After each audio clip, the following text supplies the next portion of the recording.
किसी भी परदेसी पर इससे बड़ा जुल्म कोई और नहीं होता जब उसके अपने उससे कहते हैं कि तुमने क्या एहसान किया है।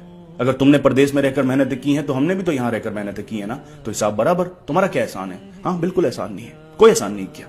फर्क इतना है कि तुमने अपने घर में रहकर किया है और उसने अपना घर छोड़कर किया है। तुमने अपनी मां के हाथ का खाना खाकर किया है और उसने कभी कभी भूखे रहकर भी किया है।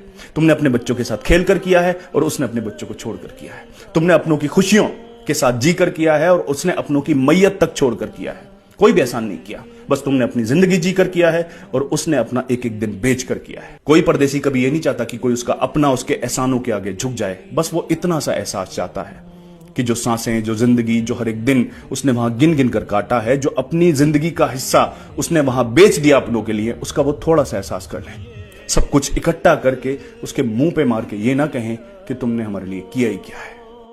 से महकता